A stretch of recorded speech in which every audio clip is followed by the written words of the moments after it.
ದೇವಸ್ಥಾನ ಎಲ್ಲ ಕೆಳಗಡೆ ಬಿದ್ದುಬಿಟ್ಟು ಹಾಳಾಗಿ ಹೋಗಿತ್ತು ಸರ್.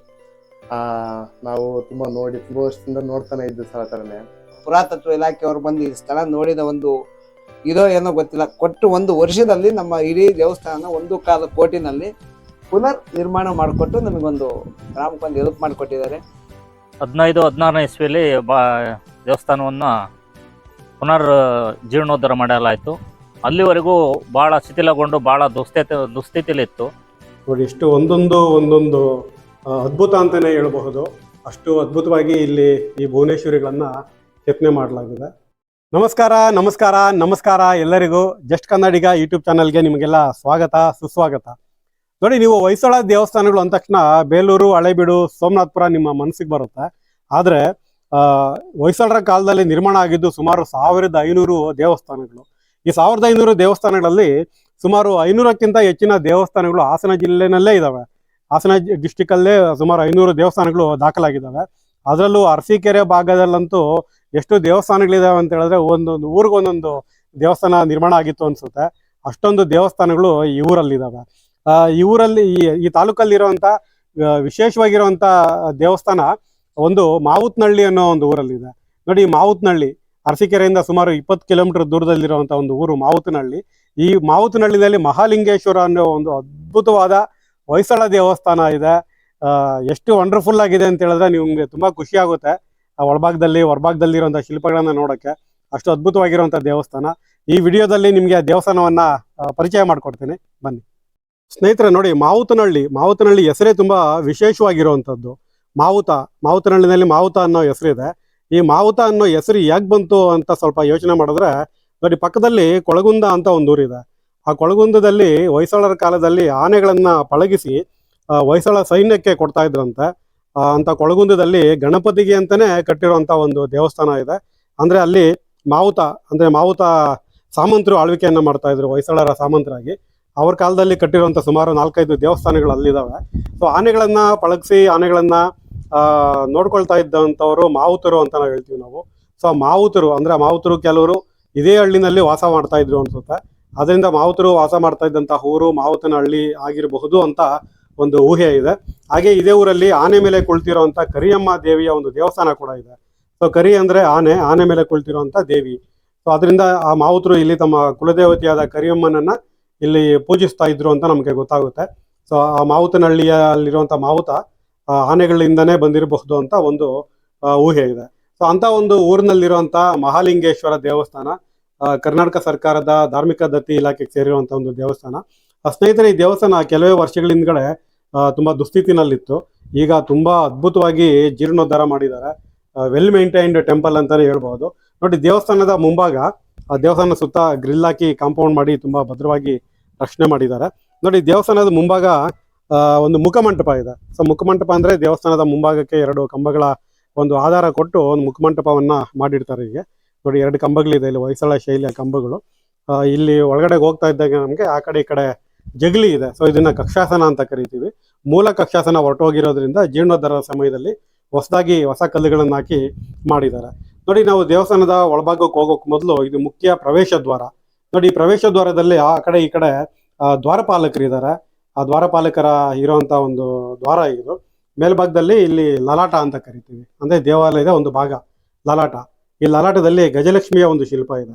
ಸೊ ಗಜಲಕ್ಷ್ಮಿಗೆ ಆನೆಗಳು ಅಭಿಷೇಕ ಮಾಡ್ತಾ ಇರೋ ಥರ ಇಲ್ಲಿ ಕೆತ್ತನೆಯನ್ನು ಮಾಡಿದ್ದಾರೆ. ನಾವೀಗ ದೇವಸ್ಥಾನದ ಒಳಗಡೆ ಹೋಗೋಣ. ನೋಡಿ, ದೇವಸ್ಥಾನದ ಒಳಭಾಗ ಎಷ್ಟು ಮೂಲ ಸ್ಥಿತಿನಲ್ಲೇ ಇದನ್ನು ಉಳಿಸ್ಕೊಂಡು ಜೀರ್ಣೋದ್ಧಾರ ಮಾಡಿದ್ದಾರೆ ಅಂದರೆ ತುಂಬ ಖುಷಿ ಆಗುತ್ತೆ. ಈಗ ನೀವು ನೋಡ್ತಾ ಇರೋದು ನವರಂಗ ಸ್ನೇಹಿತರೆ. ಸೊ ನವರಂಗ ಅಂದರೆ ಇಲ್ಲಿ ಒಟ್ಟು 4 ಕಂಬಗಳಿದ್ದಾವೆ, 9 ಅಂಕಣಗಳಿದ್ದಾವೆ. 9 ಅಂಕಣಗಳಲ್ಲಿ ಒಟ್ಟು 9 ವಿತಾನಗಳು ಅಂದರೆ ಭುವನೇಶ್ವರಗಳು ಅಂತ ಕರಿತೀವಿ. ಆ ಭುವನೇಶ್ವರಗಳಿದ್ದಾವೆ. ನೋಡಿ, ಎಷ್ಟು ಒಂದೊಂದು ಅದ್ಭುತ ಅಂತಲೇ ಹೇಳಬಹುದು. ಅಷ್ಟು ಅದ್ಭುತವಾಗಿ ಇಲ್ಲಿ ಈ ಭುವನೇಶ್ವರಿಗಳನ್ನು ಕೆತ್ತನೆ ಮಾಡಲಾಗಿದೆ. ನೋಡಿ, ಇದೊಂದು ಭುವನೇಶ್ವರಿ. ಸೊ ಈ ಭಾಗದಲ್ಲಿ ಒಂದು ಭುವನೇಶ್ವರಿ ಇದೆ. ಸೊ ಇದೆಲ್ಲ ಜಾಮೆಟ್ರಿಕಲ್ ನಾಲೆಡ್ಜ್ ಇಲ್ಲದೆ ಇರೋರಂತೂ ಇದನ್ನ ಈ ರೀತಿಯ ವಿನ್ಯಾಸಗಳನ್ನ ಮಾಡಕ್ ಆಗೋದೇ ಇಲ್ಲ ಅಂತ ತಜ್ಞರು ಹೇಳ್ತಾರೆ. ಅಂದ್ರೆ ಆಗಿನ ಕಾಲದಲ್ಲೇ ನಮ್ಮ ಶಿಲ್ಪಗಳಿಗೆ ಈ ಜಾಮೆಟ್ರಿಕಲ್ ನಾಲೆಡ್ಜ್ ಎಷ್ಟು ಇತ್ತು ಅನ್ನೋದು ನಮಗೆ ಗೊತ್ತಾಗುತ್ತೆ ಸ್ನೇಹಿತರೆ. ಆಮೇಲೆ ಇನ್ನೊಂದು ನಿಮ್ಗೆ ಆಶ್ಚರ್ಯ ಆಗ್ಬಹುದು, ಆಗಿನ ಹೊಯ್ಸಳರ ಕಾಲದಲ್ಲಿ ಈ ಪೇಂಟಿಂಗ್ ಅಂತ ಮಾಡ್ತಿದ್ರು. ಅಂದ್ರೆ ಇದಕ್ಕೆ ದೇವಸ್ಥಾನದ ಭಿತ್ತಿಗಳಲ್ಲಿ ಪೇಂಟಿಂಗ್ ಅಂತ ಮಾಡ್ತಿದ್ರು. ಆ ಪೇಂಟಿಂಗು ಎಲೆಗಳ ರಸದಿಂದ ತೆಗೆದು ಬಣ್ಣಗಳನ್ನ ಮಾಡ್ಕೊತಾ ಇದ್ರು. ಆ ಬಣ್ಣಗಳನ್ನ ಈ ರೀತಿಯ ಚಾವಣಿನಲ್ಲಿ ಇರುವಂತ ಏನು ಕಮಲದ ದಳಗಳು ಅಂತೀವಿ, ಆ ಕಮಲದ ದಳಗಳಿಗೆ ಹಾಕಿರುವಂತದನ್ನ ಕೂಡ ನೀವು ಇಲ್ಲಿ ನೋಡ್ಬೋದು. ನೋಡಿ, ಇದೆಲ್ಲ ಇಲ್ಲಿ ನಿಮ್ಗೆ ಕಾಣಿಸ್ತಾ ಇರೋಂಥ ಕೆಂಪು ಕಲರ್, ಅದು ಈಗ ಹಾಕಿರೋದಲ್ಲ, ಅದು ಹೊಯ್ಸಳರ ಕಾಲದಲ್ಲೇ ಹಾಕಿರುವಂತ ಕೆಂಪು ಕಲರ್. ನೋಡಿ, ಎಷ್ಟು ಸ್ಪಷ್ಟವಾಗಿ ನಿಮ್ಗೆ ಇಲ್ಲಿ ಗೊತ್ತಾಗುತ್ತೆ. ನೋಡಿ, ಕಮಲದ ದಳಗಳಿಗೆ ಕೆಂಪು ಬಣ್ಣವನ್ನು ಹಾಕಿರುವಂಥದ್ದು, ಅದು ದೇವಸ್ಥಾನವನ್ನ ಕಟ್ಟಿದಾಗಲೇ ಹಾಕಿರುವಂಥದ್ದು. ಸೊ ಈ ಭಾಗದಲ್ಲಿ ಒಂದು ಭುವನೇಶ್ವರಿ, ಮಧ್ಯಭಾಗದಲ್ಲಿ ಇರುವಂತ ಮಾತ್ರ ತುಂಬಾ ದೊಡ್ಡದಾಗಿರುತ್ತೆ ಯಾವಾಗ್ಲೂ. ಯಾಕಂದ್ರೆ ನವರಂಗ ರಂಗಮಂಟಪ ದೊಡ್ಡದಾಗಿರೋದ್ರಿಂದ ಮೇಲೆ ಚಾವಣಿನಲ್ಲಿ ಕೂಡ ಅದೇ ರೀತಿ ದೊಡ್ಡದಾದ ಭುವನೇಶ್ವರಿ ಇರುತ್ತೆ. ಸೊ ಇಲ್ಲೂ ಕೂಡ ತುಂಬಾ ಸೂಕ್ಷ್ಮವಾದ ಕೆತ್ತನೆಗಳನ್ನ ನಾವು ಗಮನಿಸ್ಬೋದು. ನೋಡಿ, ನವರಂಗದಲ್ಲಿ 4 ಕಂಬಗಳಿದಾವೆ. ಈ ಕಂಬಗಳನ್ನ ಯಾವ ರೀತಿ ಮಾಡಿದ್ರು ಅಂತ ನಮಗೆ ಈಗ ನಾವು ಊಹೆ ಮಾಡ್ಬೋದು ಅಷ್ಟೇ. ಅಂದ್ರೆ ಈಗ ಲೇತ್ ಮೆಷಿನ್ ಅಂತ ಕರಿತೀವಿ, ಆ ಲೇತ್ ಮೆಷಿನ್ ಅಲ್ಲಿ ಯಾವ ರೀತಿ ಮರದಲ್ಲಿ ಕಂಬಗಳನ್ನ ಮಾಡ್ತಾರೆ, ಅದೇ ರೀತಿ ಆಗಿನ ಕಾಲದಲ್ಲಿ ಕಲ್ಲನ್ನ ಆ ರೀತಿ ಲೇತ್ ಮೆಷಿನ್ ಅಲ್ಲಿ ತಿರುಗಿಸಿ ಮಾಡಿರುವಂತಹ ಕಂಬಗಳಿದು. ಆದ್ರೆ ಆ ಲೇತ್ ಟೆಕ್ನಾಲಜಿ ಯಾವ ತರ ಇತ್ತು ಅಂತ ನಮಗೆ ಇವತ್ತು ಗೊತ್ತಿಲ್ಲ. ಯಾಕಂದ್ರೆ ಆ ಟೆಕ್ನಾಲಜಿ ಯಾವ ತರ ಬಳಕೆ ಮಾಡಿದ್ರು ಅನ್ನೋ ಯಾವುದೇ ಕುರುಹುಗಳು ನಮಗೆ ಹೊಯ್ಸಳ ಶಿಲ್ಪಿಗಳು ಬಿಟ್ಟು ಹೋಗಿಲ್ಲ. ಸೊ ಅದರಿಂದ ನಾವು ಇದನ್ನ ಊಹೆ ಮಾಡ್ಬೋದು ಅಷ್ಟೇ. ಆದರೆ ಸ್ಪಷ್ಟವಾಗಿ ನಮಗೆ ಇದನ್ನ ಯಾವುದೋ ಒಂದು ಯಂತ್ರದಿಂದನೇ ಮಾಡಿರೋದು ಅಂತ ನಮಗೆ ಸ್ಪಷ್ಟವಾಗಿ ಗೊತ್ತಾಗುತ್ತೆ. ಯಾಕಂದ್ರೆ ಇದ್ರ ಮೇಲೆ ಇರುವಂತಹ ಗೀರುಗಳು, ಇಲ್ಲಿರುವಂತಹ ಗೀರುಗಳು, ಮತ್ತೆ ಇಲ್ಲಿರುವಂತಹ ಆಗಿರುವಂತಹ ಉಂಗುರಗಳು, ಸೊ ಇದನ್ನೆಲ್ಲ ಕೈಯಲ್ಲಿ ಮಾಡೋಕ್ಕೆ, ಈ ಪರ್ಫೆಕ್ಷನ್ ಕೈಯಲ್ಲಿ ಮಾಡೋಕ್ಕೆ ಆಗದೆ ಇರುವಂಥದ್ದು. ಸೊ ಖಂಡಿತವಾಗಿಯೂ ಯಾವುದೋ ಒಂದು ಯಂತ್ರವನ್ನ ಬಳಸಿನೇ ಈ ಕಂಬಗಳನ್ನ ಮಾಡಿರೋದು ನಮಗೆ ಗೊತ್ತಾಗುತ್ತೆ. ನೋಡಿ, ಇಲ್ಲಿ ಮಧ್ಯಭಾಗದಲ್ಲಿ ಒಂದು ನಂದಿ ಮೂರ್ತಿ ಇದೆ. ಅದೇ ಇದು ದೇವಸ್ಥಾನದಲ್ಲಿ ಹೊಸದಾಗಿ ಇಟ್ಟಿರುವಂಥದ್ದು. ಮೂಲ ನಂದಿ ಮೂರ್ತಿ ಹೊರಭಾಗದಲ್ಲಿದೆ. ಸೊ ಈಗ ನಾವು ಮುಖ್ಯವಾದ ಗರ್ಭಗುಡಿಯನ್ನ ನೋಡೋಣ. ಮುಖ್ಯವಾದ ಗರ್ಭಗುಡಿಯ ಲಲಾಟದಲ್ಲಿ ನಾವು ನೋಡಿ, ಎಷ್ಟು ವಾದ್ಯಗಳನ್ನ ನುಡಿಸ್ತಾ ಇರಬೇಕಾದ್ರೆ ಶಿವ ನೃತ್ಯವನ್ನ ಮಾಡ್ತಾ ಇರೋದು, ತಾಂಡವ ನೃತ್ಯವನ್ನ ಮಾಡ್ತಾ ಇರುವಂತ ಶಿವನ ಒಂದು ಶಿಲ್ಪ ಇಲ್ಲಿದೆ. ದ್ವಾರದ 2 ಕಡೆ ನಾವು ಈ ಜಾಲಾಂಧ್ರ ಅಂತ ಕರಿತೀವಿ. ಜಾಲ ಅಂದ್ರೆ ವೆಂಟಿಲೇಷನ್ನು. ಸೊ ಗಾಳಿ ಸರಾಗವಾಗಿ ಆಡ್ಲಿ ಬಾಗಿಲಾಕಿದ್ರು ಕೂಡ ಅನ್ನೋ ಒಂದು ಉದ್ದೇಶಕ್ಕೆ ಮಾಡಿರುವಂತ ಜಾಲಾಂಧ್ರದ ರಚನೆಗಳು. ನೋಡಿ, ಇವೆಲ್ಲ ಜಾಲಾಂಧ್ರದ ರಚನೆಗಳು. ಸೊ ಮುಖ್ಯ ಗರ್ಭಗುಡಿಯ ಒಳಭಾಗದಲ್ಲಿ ಇದು ಶುಕನಾಸ. ಸೊ ಮುಖ್ಯ ಗರ್ಭಗುಡಿ ನೀವು ಅಲ್ಲಿ ನೋಡ್ತಾ ಇದ್ದೀರಾ. ಮುಖ್ಯ ಗರ್ಭಗುಡಿಯ ದ್ವಾರದಲ್ಲೂ ಕೂಡ ನಾವು ಶೈವ ದ್ವಾರಪಾಲಕರನ್ನ ನೋಡಬಹುದು. ಹಾಗೆ ಲಲಾಟದಲ್ಲಿ ಕೂಡ ಶಿವ ಅಂದ್ರೆ ಉಮಾಮಹೇಶ್ವರರ ಒಂದು ಕೆತ್ತನೆ ಇದೆ. ಸೊ ಮುಖ್ಯ ಗರ್ಭಗುಡಿಯಲ್ಲಿ ನಾವು ಬಲ್ಲಾಳ ಲಿಂಗ, ಅಂದ್ರೆ ಇಲ್ಲಿನ ಒಂದು ಶಾಸನದಲ್ಲಿ ಬಲ್ಲಾಳ ಲಿಂಗ ಅಂತ ರೆಕಾರ್ಡ್ ಇದೆ. ಸೊ ಈಗ ಮಹಾಲಿಂಗೇಶ್ವರ ಅಂತ ಕರೀತಾ ಇದ್ದಾರೆ. ಸೊ ಈ ಗರ್ಭಗುಡಿಯ ಶುಕನಾಥದ ಮೇಲ್ಭಾಗದಲ್ಲಿ ಕೂಡ ನಾವು ಒಂದು ಭುವನೇಶ್ವರಿಯನ್ನ ನೋಡಬಹುದು. ಸೊ ತುಂಬಾ ಸುಂದರವಾದ ಕೆತ್ತನೆಗಳಿಂದ ಈ ಗರ್ಭಗುಡಿಯನ್ನು ಕೂಡ ಅಲಂಕರಣ ಮಾಡಿದ್ದಾರೆ. ಸೊ ಮುಖ್ಯ ಗರ್ಭಗುಡಿ ಎಡಭಾಗಕ್ಕೆ ಇನ್ನೊಂದು ಗರ್ಭಗುಡಿ ಇದೆ. ಮೂಲತಃ ಇದು ತ್ರಿಕುಟಾಚಲ ದೇವಸ್ಥಾನ. ತ್ರಿಕುಟಾಚಲ ಅಂದ್ರೆ 3 ಗರ್ಭಗುಡಿಗಳಿರುವಂತಹ ಒಂದು ಗುಡಿ. ಇಲ್ಲಿ ಎಡಭಾಗದಲ್ಲಿ ಇರುವಂತಹ ಒಂದು ಗರ್ಭಗುಡಿ ಇದು ಹರಿಹರನಿಗೆ ಮೀಸಲಾಗಿರುವಂತಹ ಒಂದು ಗರ್ಭಗುಡಿ. ಸೊ ಇದರಲ್ಲಿ ನಾವು ಲಲಾಟದಲ್ಲಿ ಒಳಭಾಗದಲ್ಲಿ ಯಾವ ದೇವರು ಇರುತ್ತೋ ಆ ದೇವರ ಒಂದು ಕಿರುಶಿಲ್ಪ ಇಲ್ಲಿರುತ್ತೆ. ಸೊ ಇಲ್ಲಿ ಹರಿಹರ ಮೂರ್ತಿಯ ಒಂದು ಕಿರುಶಿಲ್ಪ ಇದೆ. ಸೊ ಈ ಭಾಗದಲ್ಲಿ ಕೂಡ ನಾವು ದ್ವಾರಪಾಲಕರನ್ನ ನೋಡಬಹುದು ಈ ಗರ್ಭಗುಡಿಯಲ್ಲಿ. ಇಲ್ಲಿ ಇನ್ನೊಂದು ವಿಶೇಷ ಏನಪ್ಪಾ ಅಂದ್ರೆ, ಇಲ್ಲಿ ಗರುಡ ಮತ್ತೆ ನಂದಿ ಆ ಇಬ್ರು ಇರುವಂತ ಒಂದು ಪೀಠ ಇದೆ. ಆ ಇಬ್ರು ಇದ್ದಾರೆ ಅಂತ ಹೇಳಿದ್ರೆ ಅದು ಹರಿಹರರ ಒಂದು ಸಂಗಮದ ಮೂರ್ತಿ ಆಗಿರುತ್ತೆ. ಈಗ ನೀವು ನೋಡ್ತಾ ಇರುವಂತದ್ದು ಹರಿಹರ ಮೂರ್ತಿ. ಎಷ್ಟು ಅದ್ಭುತವಾಗಿ ಹರಿಹರ ಮೂರ್ತಿ ಇದೆ ಅಂತ ಹೇಳಿದ್ರೆ, ಸೂಕ್ಷ್ಮವಾದ ಕೆತ್ತನೆಗಳು, ಪ್ರಭಾವಳಿ ಅಂತೂ ಅದ್ಭುತವಾಗಿದೆ. ಇಲ್ಲಿ ಹರಿಹರ ಅಂದ್ರೆ ಒಂದು ಭಾಗದಲ್ಲಿ ತ್ರಿಶೂಲ ಇಟ್ಕೊಂಡಿರುವಂಥದ್ದು, ಇನ್ನೊಂದು ಭಾಗದಲ್ಲಿ ಶಂಖಚಕ್ರ, ಒಂದು ಭಾಗದಲ್ಲಿ ತ್ರಿಶೂಲ, ಅಕ್ಷಮಾಲ ಮತ್ತೆ ಶಂಖಚಕ್ರ ಹಿಡ್ಕೊಂಡು ಸಮಭಂಗಿಯಲ್ಲಿ ನಿಂತಿರುವಂತ ಹರಿಹರ ಮೂರ್ತಿ. ಸ್ನೇಹಿತರೆ ನೋಡಿ, ಹೊಯ್ಸಳರ ಕಾಲದ ತ್ರಿಕೂಟ ಶೈಲಿಯ ದೇವಸ್ಥಾನಗಳು ಒಂಥರ 3D ಅಂತಾನೆ ಹೇಳ್ಬೋದು. ಯಾಕಂದ್ರೆ ನಾವು ಮುಖ್ಯ ಗರ್ಭಗುಡಿಗೆ ಎದುರುಗಡೆ ನಿಂತ್ಕೊಂಡಾಗ ಬಲಭಾಗದಲ್ಲಿ ಒಂದು ಗರ್ಭಗುಡಿ ಕಾಣುತ್ತೆ, ಎಡಭಾಗದಲ್ಲಿ ಒಂದು ಗರ್ಭಗುಡಿ ಕಾಣುತ್ತೆ. ಸೊ ಈಗ ನೀವು ನೋಡಿದ್ದು ಹರಿಹರ ಮೂರ್ತಿ ಇರುವಂತಹ ಎಡಭಾಗದ ಗರ್ಭಗುಡಿ. ಸೊ ಹಾಗೆ ಇದು ಮುಖ್ಯ ಗರ್ಭಗುಡಿ. ಬಲಭಾಗದಲ್ಲಿ ಇನ್ನೊಂದು ಗರ್ಭಗುಡಿ ಇದೆ ನೋಡಿ. ಇದು ತುಂಬಾ ವಿಶೇಷವಾಗಿರುವಂಥದ್ದು. ಅಂದ್ರೆ ಗರ್ಭಗುಡಿಯಲ್ಲಿ ಉಗ್ರ ನರಸಿಂಹನನ್ನ ಪೂಜೆ ಮಾಡ್ತಾ ಇರುವಂತಹ ಕೆಲವು ದೇವಸ್ಥಾನಗಳಲ್ಲಿ ಇದು ಕೂಡ ಒಂದು. ಇದೇ ತರದ ಒಂದು ದೇವಸ್ಥಾನ ನಮಗೆ ಮದ್ದೂರು ತಾಲೂಕಿನಲ್ಲಿ ಮದ್ದೂರಲ್ಲಿದೆ. ಆ ಮದ್ದೂರಲ್ಲಿ ಉಗ್ರ ನರಸಿಂಹಸ್ವಾಮಿ ದೇವಸ್ಥಾನ ಇದೆ ನೋಡಿ. ಒಳಭಾಗದಲ್ಲಿ ಉಗ್ರ ನರಸಿಂಹಸ್ವಾಮಿ ಇರೋದಕ್ಕೆ ಇಲ್ಲಿ ನರಸಿಂಹಸ್ವಾಮಿಯ ಒಂದು ಕಿರುಶಿಲ್ಪವನ್ನ ಕೆತ್ತನೆ ಮಾಡಿಟ್ಟಿದ್ದಾರೆ. ಇಲ್ಲಿ ದ್ವಾರದಲ್ಲಿ 2 ಕಡೆ ನಮಗೆ ಮತ್ತೆ ವೈಷ್ಣವ ದ್ವಾರಪಾಲಕರನ್ನ ನಾವು ನೋಡಬಹುದು. ನೋಡಿ ಸ್ನೇಹಿತರೆ, ಇದು ಉಗ್ರ ನರಸಿಂಹಸ್ವಾಮಿಯ ಮೂರ್ತಿ. ಸೊ ಪೀಠದಲ್ಲಿ ಗರುಡನ ಒಂದು ಶಿಲ್ಪ ಇದೆ. ಇಲ್ಲಿ ಕಾಲಭೈರವನ ಮೂರ್ತಿ ಇಟ್ಟಿರೋದ್ರಿಂದ ನಮಗೆ ಕಾಣಿಸ್ತಿಲ್ಲ.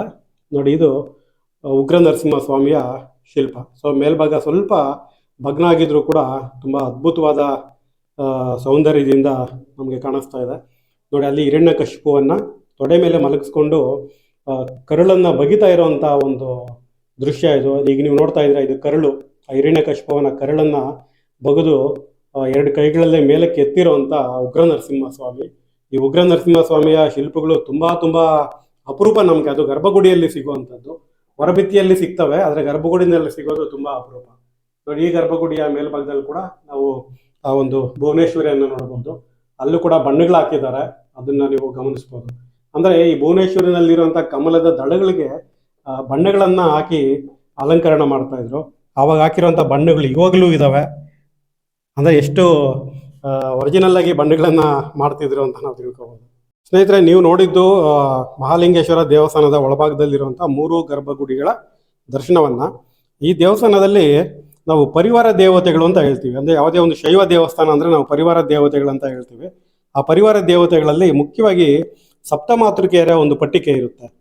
ಈಗ ನೀವು ನೋಡ್ತಾ ಇದ್ದೀವಿ ಸಪ್ತಮಾತೃಕೆ, ಆದರೆ ನೀವು ಕೌಂಟ್ ಮಾಡಿದ್ರೆ ನಿಮಗೆ 9 ಕಾಣಿಸುತ್ತೆ. ಸೊ ಅದರಿಂದ ತುಂಬ ಜನ ಇದನ್ನು ನವದುರ್ಗೆ ಅಂತ ತಪ್ಪಾಗಿ ತಿಳ್ಕೊತಾರೆ. ಆದರೆ ಆ ಕಡೆ ಈ ಕಡೆ ಇರುವಂಥದ್ದು ಗಣಪತಿ ಮತ್ತು ವೀಣಾಧರಿ ಶಿವ. ಸೊ ಈ ಭಾಗದಲ್ಲಿ ವೀಣೆಯನ್ನು ನುಡಿಸ್ತಾ ಇರುವಂಥ ಶಿವ, ಈ ಭಾಗದಲ್ಲಿ ಗಣಪತಿ. ಅಂದರೆ ಸಪ್ತಮಾತೃಕೆಯರಿಗೆ ರಕ್ಷಣೆ ಆಗಿರುವಂಥದ್ದು. ಸೊ ಇನ್ನು ಮಿಕ್ಕಿದ್ದು 7 ಸಪ್ತಮಾತೃಕೆಯರು ಇರ್ತಾರೆ. ಇಲ್ಲಿ ನೀವು ನೋಡ್ತಾ ಇರುವಂಥದ್ದು ವಾರಾಹಿ. ಆ ರೀತಿಯಾಗಿ 7 ಸಪ್ತಮಾತೃಕೆಯರು. ಈ ಭಾಗದಲ್ಲಿ ಗಣಪತಿ ಮೂರ್ತಿಯನ್ನು ಇಟ್ಟಿದ್ದಾರೆ. ಹೊಯ್ಸಳ ದೇವಸ್ಥಾನಗಳ ಗಣಪತಿ ಮೂರ್ತಿಯನ್ನು ನೋಡೋದೇ ಒಂದು ಸೊಬಗು ಅಂತ ಹೇಳಬಹುದು. ಅಷ್ಟು ಅಲಂಕರಣವಾಗಿ ಗಣಪತಿಗಳನ್ನು ಕೆತ್ತನೆ ಮಾಡಿರ್ತಾರೆ.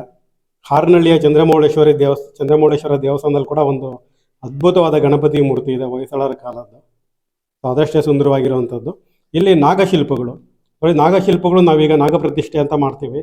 ಅದೇ ಹೊಯ್ಸಳರ ಕಾಲದಲ್ಲಿ ಪರಿವಾರ ದೇವತೆಗಳಾಗಿ ನಾಗಶಿಲ್ಪಗಳನ್ನು ಕೂಡ ಪ್ರತಿಷ್ಠಾಪನೆ ಮಾಡ್ತಿದ್ರು. ಇದು ಹೊಯ್ಸಳರ ಕಾಲದ್ದೇ ಇದು. ಇದನ್ನು ಕೂಡ ಸೂಕ್ಷ್ಮವಾದ ಕೆತ್ತನೆಗಳಿಂದ ನಾವು ನೋಡಬಹುದು. ಇಲ್ಲಿ ನಾಗ ದಂಪತಿಗಳು ಇಬ್ಬರು ಇರುವಂಥದ್ದನ್ನು ಗಮನಿಸ್ಬೋದು. ಇದು ಗರ್ಭಗುಡಿಯ ಎಡಭಾಗಕ್ಕಿರುವಂಥದ್ದು. ಬಲಭಾಗಕ್ಕಿರುವಂಥ ಪರಿವಾರ ದೇವತೆಗಳಲ್ಲಿ ಮುಖ್ಯವಾಗಿ ನಮಗೆ ಮಹಿಷಾಸುರ ಮರ್ದಿನಿಯ ಒಂದು ಶಿಲ್ಪ ನಮಗೆ ಸಾಮಾನ್ಯವಾಗಿ ಎಲ್ಲ ಶೈವ ದೇವಸ್ಥಾನಗಳಲ್ಲಿ ಕಾಣುತ್ತೆ. ಸೊ ಇಲ್ಲಿ ಮೇಲ್ಭಾಗ ಸ್ವಲ್ಪ ಭಗ್ನ ಆಗಿದ್ರೂ ಕೂಡ ಮೂರ್ತಿ ಅಂತೂ ತುಂಬ ಚೆನ್ನಾಗಿದೆ. ಸೊ ಪೀಠದಲ್ಲಿ ಸಿಂಹದ ಒಂದು ಚಿಹ್ನೆ ಇದೆ. ಸೊ ಮೇಲ್ಭಾಗದಲ್ಲಿ ಮಹಿಷನನ್ನು ಕೊಲ್ತಾ ಇರೋವಂಥ ಮಹಿಷಾಸುರ ಮರ್ದಿನಿ ನೋಡಿ, ಕೈಗಳಲ್ಲಿ ಎಷ್ಟೊಂದು ಆಯುಧಗಳನ್ನು ಹಿಡ್ಕೊಂಡು ಇಲ್ಲಿ ಮಹಿಷನನ್ನು ತ್ರಿಶೂಲದಲ್ಲಿ ಚುಚ್ಚಿ ಕೊಲ್ತಾ ಇರುವಂಥದ್ದು. ಅದೇ ತ್ರಿಶೂಲ ಮುರಿದೋಗಿದೆ ಇಲ್ಲಿ. ತ್ರಿಶೂಲ ಮುರಿದೋಗಿರೋದ್ರಿಂದ ನಮಗೆ ಅದು ಸ್ಪಷ್ಟವಾಗಿ ಗೊತ್ತಾಗೋದಿಲ್ಲ. ನೋಡಿ, ಈ ದೇವಸ್ಥಾನದ ಇನ್ನೊಂದು ಪ್ರಮುಖ ಶಿಲ್ಪ ಸುಬ್ರಹ್ಮಣ್ಯ. ನೋಡಿ, ನಾನು ನೋಡಿರೋಂಥ ತುಂಬ ದೇವಸ್ಥಾನಗಳಲ್ಲಿ ನವಿಲಿನ ಮೇಲೆ ಕುಳಿತಿರೋಂಥ ಸುಬ್ರಹ್ಮಣ್ಯನ ಶಿಲ್ಪ ಇದ್ರೂ ಕೂಡ ನವಿಲಿನ ತಲೆಯನ್ನು ಒಡೆದಾಕಿಡ್ತಾರೆ. ಆದರೆ ಇಲ್ಲಿ ತುಂಬ ಸುಸ್ಥಿತಿನಲ್ಲಿರುವಂಥ ನವಿಲಿನ ಮೇಲೆ ಕುಳಿತಿರುವಂಥ ಸುಬ್ರಹ್ಮಣ್ಯನ ಒಂದು ಮೂರ್ತಿ ಇದೆ. ನೀವು ನೋಡ್ತಿದ್ದೀರಾ ಇಲ್ಲಿ ಎಷ್ಟು ಸುಂದರವಾಗಿದೆ.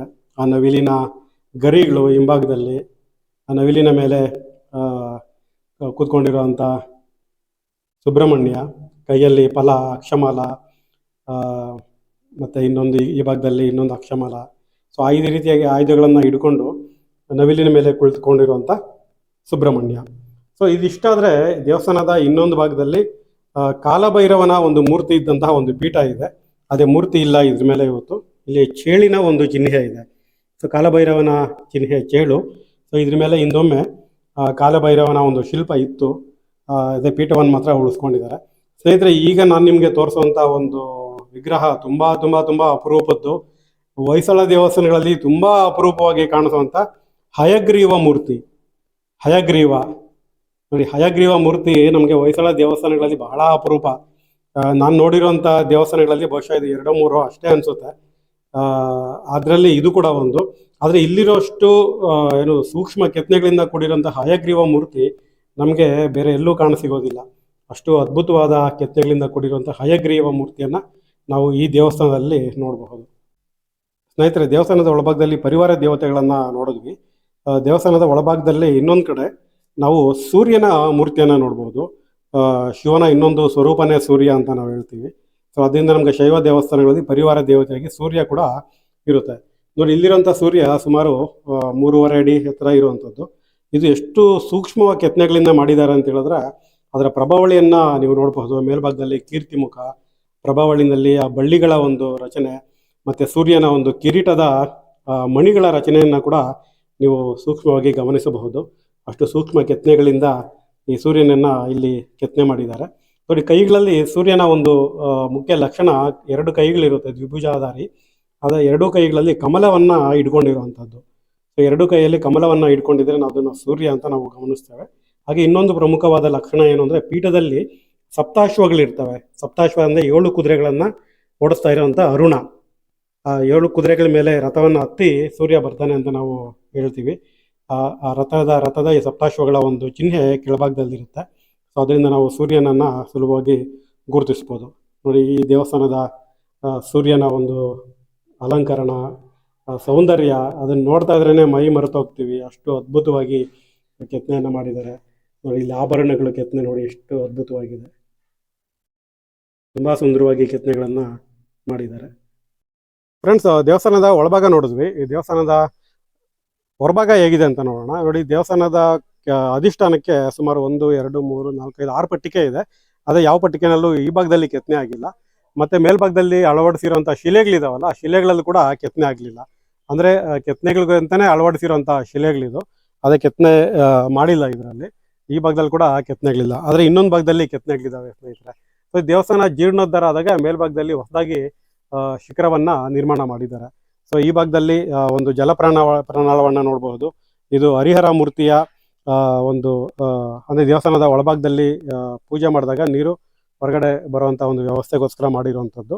ನೋಡಿ ಈ ಭಾಗದಲ್ಲೂ ಕೂಡ ಶಿಲೆಗಳನ್ನ ಅಳವಡಿಸಿದ್ದಾರೆ, ಆದ್ರೆ ಇಲ್ಲೆಲ್ಲೂ ಕೆತ್ತನೆಯನ್ನ ಮಾಡಲಿಲ್ಲ.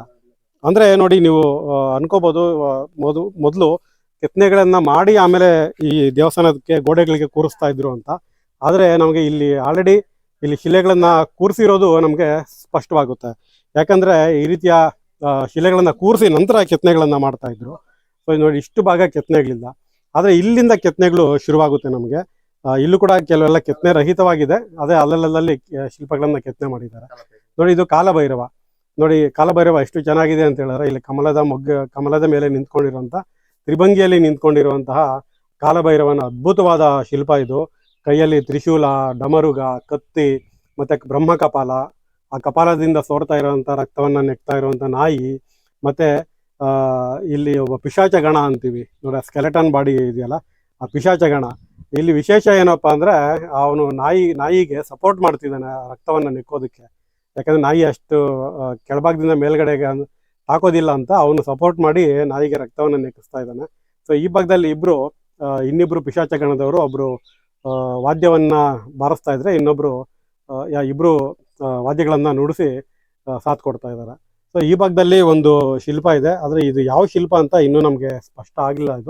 ಇದನ್ನ ಮೋಹಿನಿ ಅನ್ಬೇಕೋ ಬೇರೆ ಯಾವ ಶಿಲ್ಪ ಅನ್ಬೇಕೋ ನಮ್ಗೆ ಗೊತ್ತಾಗ್ತಿಲ್ಲ. ಆದ್ರೆ ಇನ್ನೊಂದು ವಿಶೇಷ ಅನ್ಬೇಕು, ಕೆಳಭಾಗದಲ್ಲಿ ನಂದಿ ಇದೆ, ಸ್ತ್ರೀ ಶಿಲ್ಪ ಇದೆ, ಕೈಯಲ್ಲಿ ಚಕ್ರ ಇದೆ, ಈ ಭಾಗದಲ್ಲಿ ಗದೆ ಇದೆ.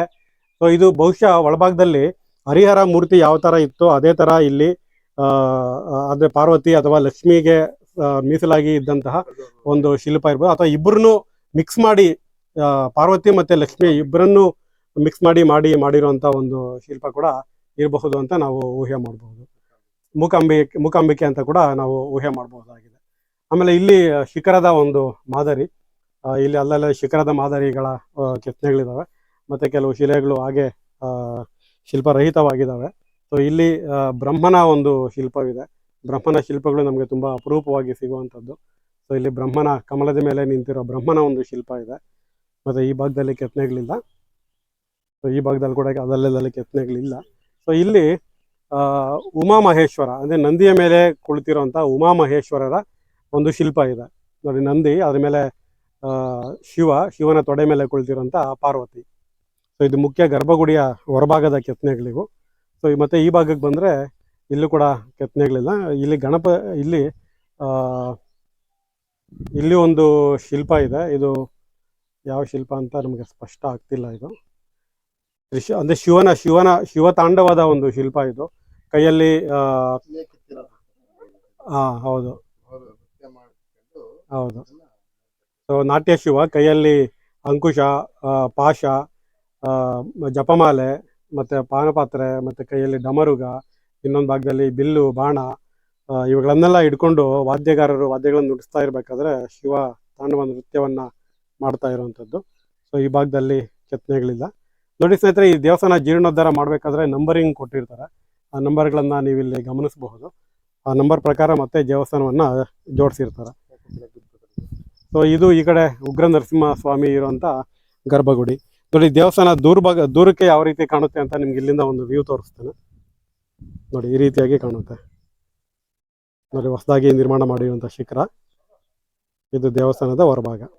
ಸ್ನೇಹಿತರೆ, ಮಾವುತನಹಳ್ಳಿಯ ನಮ್ಮ ಗೆಳೆಯರಾದಂತಹ ಶ್ರೀ ವಿಶ್ವನಾಥ್ ಅವರು ನಮ್ಮ ಜೊತೆ ಇದ್ದಾರೆ. ಸೊ ಅವ್ರಿಗೆ ಈ ದೇವಸ್ಥಾನಗಳ ಬಗ್ಗೆ ಎಲ್ಲ ತುಂಬಾ ಆಸಕ್ತಿ. ಸರ್ ನಮಸ್ಕಾರ. ಸರ್ ನಮಸ್ತೆ ಸರ್. ಸರ್ ಇವತ್ತು ವಿಡಿಯೋ ಮಾಡಕ್ ಬಂದಾಗ ನೀವು ಜೊತೆ ಆಗಿದ್ದು ತುಂಬಾ ಖುಷಿ ಆಯ್ತು. ಸರ್ ಈಗ ನೀವು ಇದೇ ಊರಿನವ್ರು ಆಗಿರೋದ್ರಿಂದ ಈ ದೇವಸ್ಥಾನವನ್ನ ಮೊದಲಿಂದ ನೀವು ನೋಡಿರ್ತೀರಾ. ಸೊ ಈ ದೇವಸ್ಥಾನ ಮೊದಲು ಹೇಗಿತ್ತು, ಆಮೇಲೆ ಜೀರ್ಣೋದ್ಧಾರ ಹೇಗಾಯ್ತು, ಸೊ ಈಗ ಯಾವ ರೀತಿಯಲ್ಲಿ ಪೂಜೆಗಳು ನಡ್ಕೊಂಡು ಹೋಗ್ತಿದ್ದ ಸ್ವಲ್ಪ ಹೇಳಿ. ಸರ್, ಬಿದ್ದು ಫಸ್ಟಿನ ಸ್ಥಿತಿಲಿದ್ದ ಅದು ದೇವಸ್ಥಾನ ಎಲ್ಲ ಕೆಳಗಡೆ ಬಿದ್ದುಬಿಟ್ಟು ಹಾಳಾಗಿ ಹೋಗಿತ್ತು ಸರ್.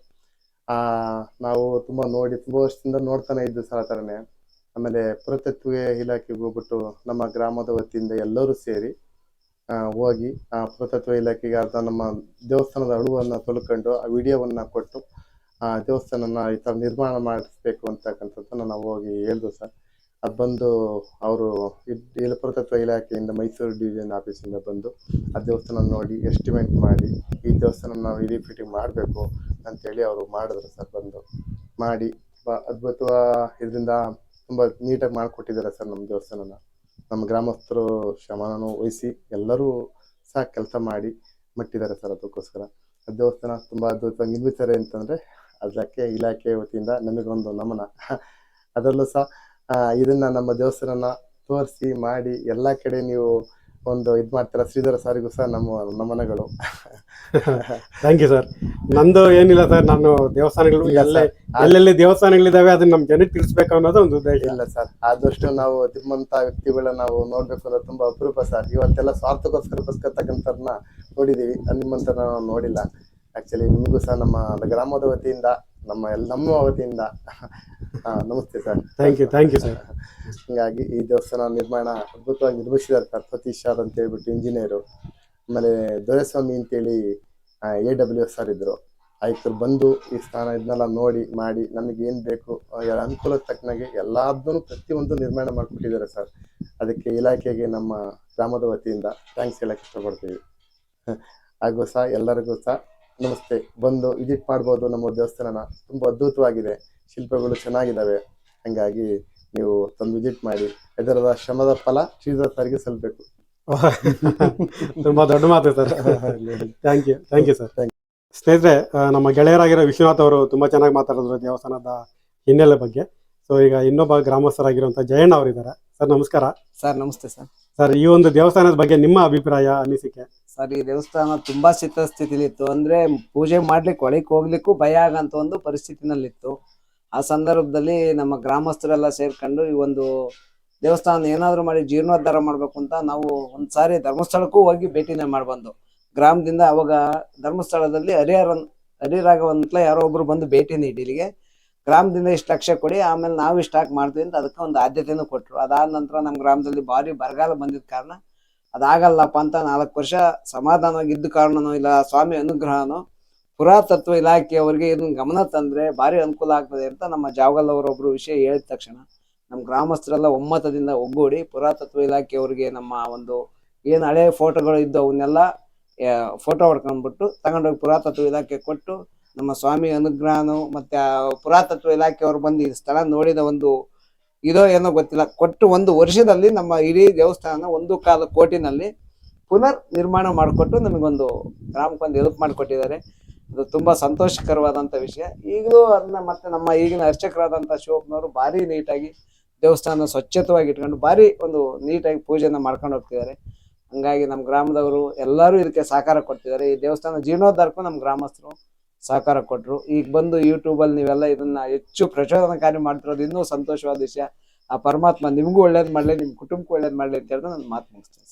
ಸ್ನೇಹಿತರೆ, ದೇವಸ್ಥಾನದ ಹೊರಭಾಗವನ್ನ ನೋಡಿದ್ವಲ್ಲ. ಈಗ ದೇವಸ್ಥಾನದ ಆವರಣದಲ್ಲಿ ಒಂದು ಗುಡಿ ಇದೆ. ಆ ಗುಡಿಯಲ್ಲಿ ಯಾವ ದೇವರಿದ್ದಾರೆ ಅಂತ ನೋಡೋಣ. ನೋಡಿ, ಈ ದೇವಸ್ಥಾನಕ್ಕೆ ಸುತ್ತಮುತ್ತ ಎಲ್ಲ ಈ ರೀತಿಯಾಗಿ ರಕ್ಷಣೆ ಮಾಡಿದ್ದಾರೆ, ಬೇಲಿ ಹಾಕಿ. ಸೊ ತುಂಬ ವೆಲ್ ಮೇಂಟೈನ್ಡ್. ಮತ್ತೆ ಒಂದು ದೇವಸ್ಥಾನವನ್ನ ಯಾವ ರೀತಿ ಜೀರ್ಣೋದ್ಧಾರ ಮಾಡಿ ಯಾವ ರೀತಿ ಮೇಂಟೈನ್ ಮಾಡಬೇಕು ಅನ್ನೋದಕ್ಕೆ ಒಂದು ಬೆಸ್ಟ್ ಎಕ್ಸಾಂಪಲ್ ಈ ದೇವಸ್ಥಾನ ಅಂತ ನಾವು ಹೇಳ್ಬಹುದು. ಅಷ್ಟು ಚೊಕ್ಕವಾಗಿ ಒಳಭಾಗದಲ್ಲಿ ಇಟ್ಕೊಂಡಿದ್ದಾರೆ ನೀಟಾಗಿ. ನೋಡಿ, ಇದು ಗುಡಿ. ನೋಡಿ, ಇದು ಪೀಠ. ನೋಡಿ, ಇದು ಕಾಲಭೈರವನ ಪೀಠ. ಯಾಕಂದ್ರೆ ಚೇಳಿನ ಒಂದು ಚಿಹ್ನೆ ಇದೆ.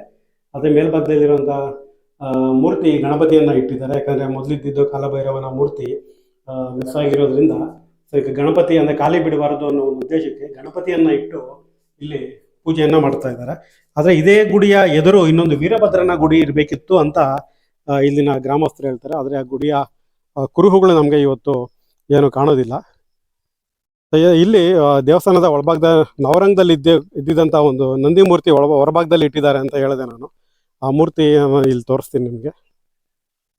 ನೋಡಿ, ಇಲ್ಲಿ ನಾವು ನಂದಿ ಮೂರ್ತಿಯನ್ನು ನೋಡ್ಬೋದು. ಆದರೆ ಇದಕ್ಕೆ ಪೇಂಟ್ ಹೊಡೆದು ಬಿಟ್ಟಿದ್ದಾರೆ. ಆ ಪೇಂಟ್ ಹೊಡೆದಿರೋದಕ್ಕೆ ನಾವು ಅದು ಹಳೆಯದು ಅಂತ ನಮ್ಗೆ ಗೊತ್ತಾಗಲ್ಲ.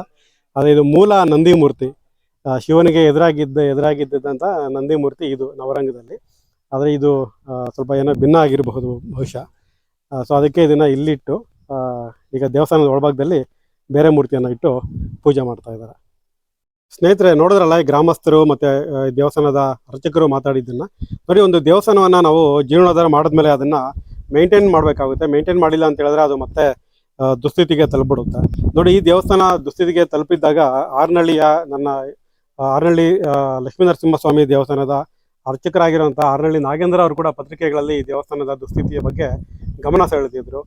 ಸೊ ಈ ರೀತಿಯಾಗಿ ಎಲ್ಲ ಮಹನೀಯರು ಈ ದೇವಸ್ಥಾನದ ದುಸ್ಥಿತಿಯ ಬಗ್ಗೆ ಗಮನ ಸೆಳೆದಿದ್ದರಿಂದ ಇಲಾಖೆ ಮತ್ತು ಎಲ್ಲ ಗ್ರಾಮಸ್ಥರು ಎಲ್ಲ ಸೇರಿ ಈ ಒಂದು ದೇವಸ್ಥಾನವನ್ನು ಅಚ್ಚುಕಟ್ಟಾಗಿ ಜೀರ್ಣೋದ್ಧಾರ ಮಾಡಿ ಉಳಿಸ್ಕೊಂಡಿದ್ದಾರೆ. ನೋಡಿ, ಒಂದು ದೇವಸ್ಥಾನದ ಜೀರ್ಣೋದ್ಧಾರದ ಹಿನ್ನೆಲೆಯಲ್ಲಿ ಎಷ್ಟು ಮಹನೀಯರು ಕೆಲಸ ಮಾಡಿರ್ತಾರೆ ಅಂತ ಹೇಳಿದ್ರೆ ನಾವು ಆ ದೇವಸ್ಥಾನ ನೋಡಿದಾಗ ನಮಗೆ ಅದು ಗೊತ್ತೇ ಆಗೋದಿಲ್ಲ.